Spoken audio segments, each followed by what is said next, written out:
Hi everybody, we are starting on Unit 3, which is starting with systems of equations. Just like many of our units in this class, we will start with a pretty basic review and then we'll go a little bit deeper. So this video today is going to be a review of how to solve systems of equations using substitution, elimination, and graphing, as well as inequalities. So let's start with substitution. So we know that the word substitute means that you take something out and put something else in its place. And so that's what we're going to do here with our substitution method. So if we look at the example, the top equation, I don't know, we can't really do much with that. It's y minus 4x equals negative 8. But the bottom equation is already solved for y. So in other words, if y equals 2x plus 10, then we could take out this y and put in 2x plus 10 in its place. So that's what we're going to do. So I took out the y, I put in 2x plus 10. I now need to solve this. So 2x minus 4x can be combined to be negative 2x. And then we're just going to go through and solve this equation. So we need to subtract 10 from both sides. And then we need to divide by negative 2. And we will get x equals 9. Okay, so that's our x value. But of course, we need both an x and a y. So now we need to take that y, or excuse me, that x, and plug it into one of the equations. I would choose the bottom equation because it's already solved for y. So when I plug it in, I just have my answer. So I'm going to go ahead and do that now. So when I plug it in, I get y equals 2 times 9 plus 10, which is 18 plus 10, which is 28. And so my final answer here, when I give my answer, I have to give it as a coordinate. Because as we'll talk about later in the video, but I think you also know that this is like a graph. We could graph these, and if we did graph these, they would intersect at the point 9, 28. So we can graph them, or we can solve it this way. So it's just another option for how we could solve a system. Okay, if we look at example B, it is set up a little bit differently. They both have y equals. And so you can think of it as, okay, so if y equals this, then I can plug it in for this y. Or if y equals that, they both equal y. So they can set them equal to each other, is how we say that sometimes. So that's what I'm going to do. I'm going to say 2x plus 2 is equal to negative 3x plus 4. And then I'm going to solve that. So I'm going to add my 3x. And I end up getting a fraction. When I solve out my equation, I end up getting a fraction of 2/5. That's okay. We are going to deal with fractions quite a bit in this unit, so it's a fraction, not a problem. But we do need to find the y value, right? So we need to take that x, plug it in. We can plug it into either equation that we want. I like the top one. You know why? Because it doesn't have any negatives in it, and sometimes people get thrown off by negatives. So I'm going to choose that top equation. I'm going to plug in my 2/5 for my x, and I'm going to see what I get. Well, we have to remember about how to multiply fractions. When you multiply fractions, you multiply the numerator, but you keep the denominator as a 5, because this is like 2 over 1. So 2 times 2 is 4, and 1 times 5 is 5. Now this 2, I need to have it in terms of fifths so that I could add it together with the other one, and 10 over 5 is equal to 2. So that is going to equal to 14 over 5. So my final answer is x is 2/5 and y is 14/5. And so if I graph this on a graph, it wouldn't hit like at an intersection point. I'd have to kind of figure out what that's going to be. And again, we're going to be working on that in this unit. Now you might want to take a minute to write down some things here that I have in the margin. There's a difference between these two examples. Example A, one of the equations is already solved for y, but the other one is not. In example B, they're both solved for y. So there's a slightly different approach, not a big difference, but a slightly different approach when you're solving those. Okay, example number 2 deals with elimination method. Sometimes people call it combination method because we do combine the equations. So you can call it linear combination or you can call it elimination. But before you combine them, you have to look at your coefficients. And you need to get either the x coefficients or the y coefficients to be the same number, but opposites. Okay, let's take a look what I'm talking about. All right, if I look at this, I could focus on the 3 and the 5, or I could focus on the 6 and the 2. It's going to be a little bit easier to focus on the 6 and the 2. So I need to make those have the same number, but opposite signs. So in other words, I need to multiply this times 3, this whole equation, because that will give me a negative 6 actually right there. So I'm just going to take a second to copy down my two equations. All right, I just copied down the top equation exactly like it is, but for the bottom equation, I went ahead and multiplied. 3 times negative 5 is negative 15, 3 times negative 2 is negative 6, and 3 times negative 14 is negative 42. Now, with the linear combination method or the elimination method, what I do is I add these together straight down. So 3x and 15x, that's a negative 15x, gives me a negative 12x. And 6y and negative 6y drop off. They get eliminated. That's what I'm trying to do. I'm trying to eliminate, so it worked. And then I get a negative 48 when I add these two numbers together. When I divide by negative 12, I get x equals 4.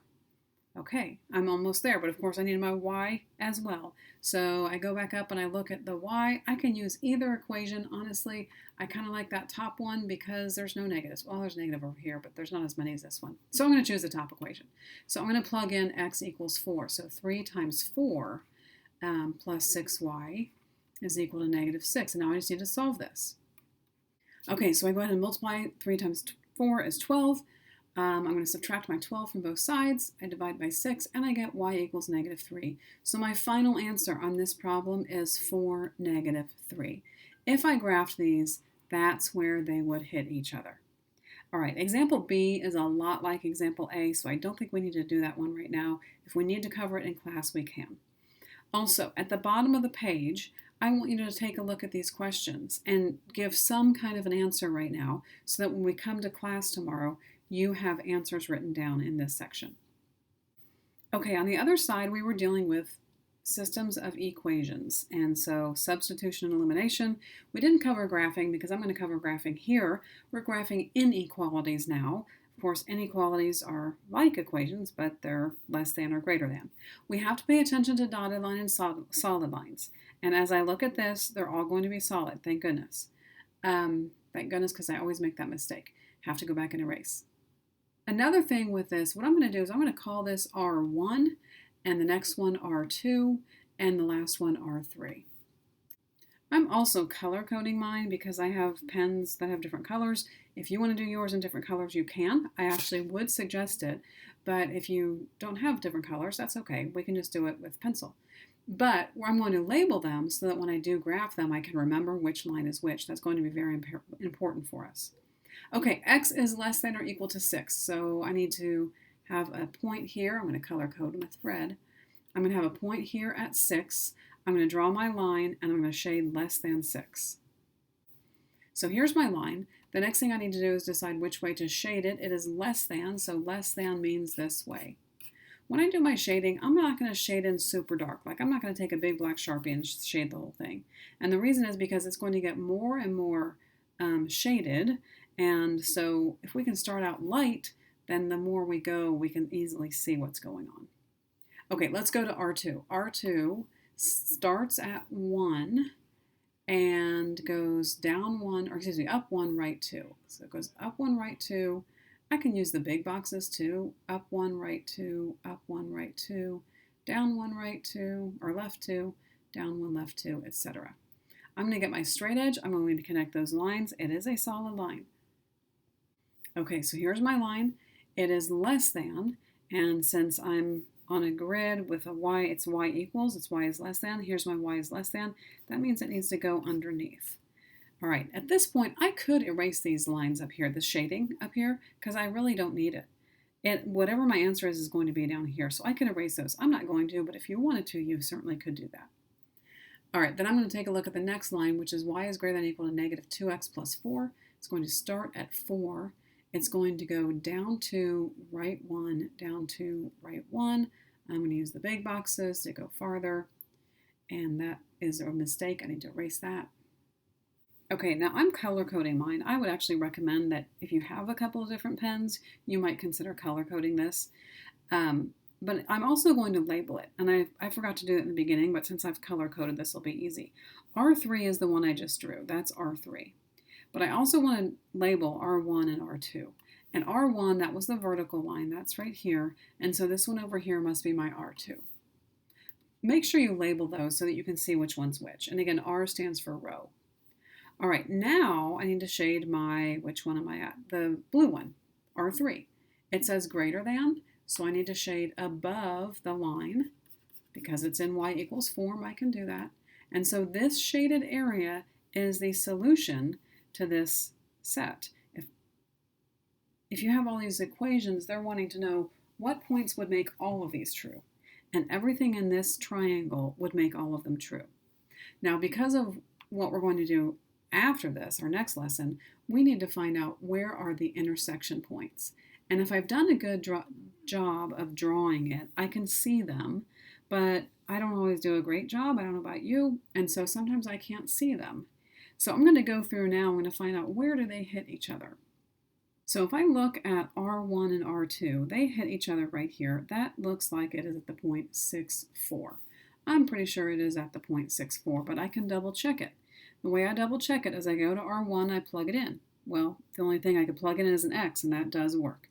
On R2, I need to plug the whole thing in and see if it works. So 4 would go over here, and then less than or equal to Y, 1/2 of 6 plus 1. Well, 1/2 of 6 is 3. 3 plus 1 is 4. Yes, it does work. Now, I should also mention that the line itself is like the equal to's part, whereas the less than or greater than is the shaded part. So when you're plugging in, if you're looking for something on the actual line, then you plug it into like the equals version of this. Whereas if you're plugging in a random point in a shaded area, you plug it in and you think about the less than and greater than. Okay, so R1 and R2 meet here. I now need to find out where do R2 and R3 meet. And if I look at R2 and R3, they look like they meet right about here, which is at 6, -8. And if I plug that in, it should work. So obviously in the first one it does. On the third one, I said R2 and R3. That should be R1 and R3. I'm going to make that change right now. So if you wrote that down wrong, that was R1 and R3. I said 1, but I wrote 2. So R1 and R3 is at 6, -8. So if I go to R3, I should be able to plug this in.